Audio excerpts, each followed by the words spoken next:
All eyes on Cincinnati.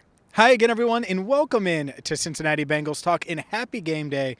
I'm James Rapine of allbengals.com here at Paycor Stadium, where it is Bengals, it is Chiefs, it is a rematch of, well, two epic games from last season, both of which, as you know, the Bengals came out on top, but the AFC Championship game, obviously, it's a rematch of that, and it's going to be in front of a national audience. Tony Romo, Jim Nantz going to be here for CBS calling the game. And look, this is a huge, huge game for a variety of reasons. Look, if the Bengals win today and improve to 8-4 and win their fourth straight game, they vault themselves into are they going to make a run at the one seed in the AFC? They would, regardless of what the Ravens do, keep pace in the AFC North. They would just be a loss behind the Chiefs, and they would hold the tiebreaker. And just like that, boom, I think they would vault themselves into, peak AFC contention. Not that they aren't anyway. And I think that's the beauty of today's game. It's a good measuring stick.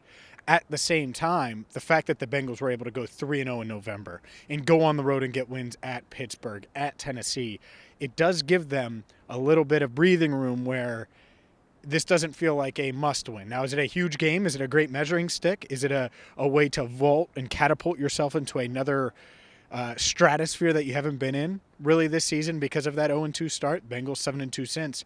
Absolutely. So it's a huge game.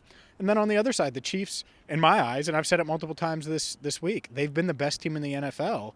And so if this Bengals team, 7-2 in their last 9, takes them down here, are Joe Burrow, Jamar Chase and company the best team in the NFL? And we're going to talk about some matchups and things like that in this video. But the big one, Jamar Chase back. He's going to play today. He's going to start today. Expectations are for him to play a lot.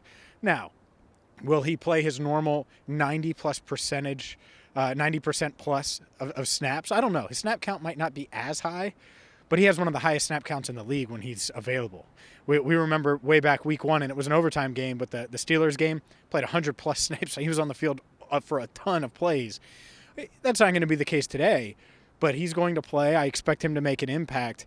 And really, the timing couldn't be any better because you're facing an offense in Patrick Mahomes that has been the best in the NFL. And they're averaging basically 30 points a game. Let's round up, 30 points a game, 29 and change. And they may be tougher to guard now than they were last year. Even though there's no Tyreek Hill, still have Travis Kelce, the best tight end in the game, Patrick Mahomes, and then all of these little targets sprinkled in throughout the game. It's not the big two that Patrick Mahomes is targeting. It's the big one in Kelce and everybody else. And it makes it tougher to prepare for. I was talking to some Bengals veterans on the defensive side this week, and they said, look, Mahomes is playing the best we've seen, and it's going to be a challenge. And as far as Travis Kelce, obviously that's option number 1 on this Chiefs offense. It's going to be tough to shut him down. The 3 guys that are going to be tasked with that today, Trey Flowers, number 33. You got Mike Hilton, who we've seen plenty at 21. And then 23, Dax Hill, the Bengals' first-round pick, 31st overall selection. He is going to play today. I expect him to play a decent amount and see some of Travis Kelce. So we'll see what Lou Anarumo does to adjust. He's not going to be able to drop 8 like he did last year and just rush 3 and let Mahomes, beat him with someone not named Tyreek Hill or Travis Kelce. That was the plan last year, and it worked twice, especially in the second half. That is not going to work today because he spread the ball around all season long. So this Chiefs team, they reconstructed themselves this offseason to play this Bengals team. The other thing they did is they revamped their secondary. They have a lot of new faces in that secondary, including Justin Reed. And I almost called him Jordan Reed just to poke fun at the idea that he doesn't know Hayden Hurst's name or T. Higgins' name, and he got him confused with Tyler Higbee and all of the drama that went on this week. But it is interesting because they replaced Tyrann Mathieu with Justin Reed. He wasn't on the team last year. He was the one that ignited all the trash talk this week, certainly fired up this Bengals team. And a Bengals veteran told me, man, he woke up a sleeping giant, referring to T. Higgins, Jamar Chase, Hayden Hurst. We'll see. It's not like the Bengals needed any more motivation. Jamar hasn't played since October 23rd. You know he's excited to get back out there.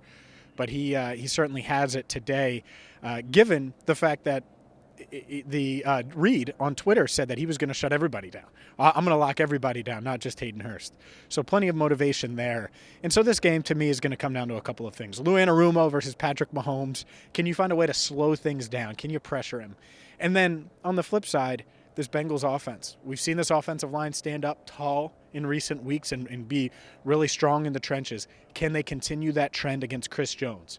Chris Jones got after Joe Burrow on this field in Week 17 last year. Yes, the Bengals won, but Burrow didn't even have a nameplate on the back of his jersey. We recall that. And it's cool pictures and stuff in the tunnel right over here when he walked off the field. It was also a sign that he was getting hit and hit too often. Don't want to see that today if you're a Bengals fan, if you're the Bengals. So those are some huge things that I'll be monitoring.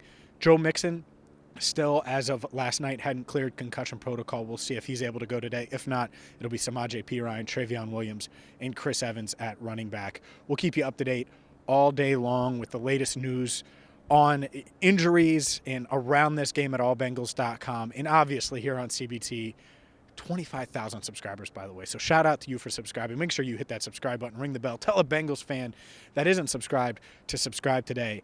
And we're going to have you covered after the game. You're going to hear from Joe Burrow. You're going to hear from Jamar Chase. You're going to hear from T. Higgins. You're going to hear from Zach Taylor and all of the locker room sound as well. So we have you covered each and every day here on YouTube. So for Andrew Fox Miller, our channel coordinator, I'm James Rapine. Enjoy the game. We will be back after the game with our reaction, all of those locker room interviews, and so much more.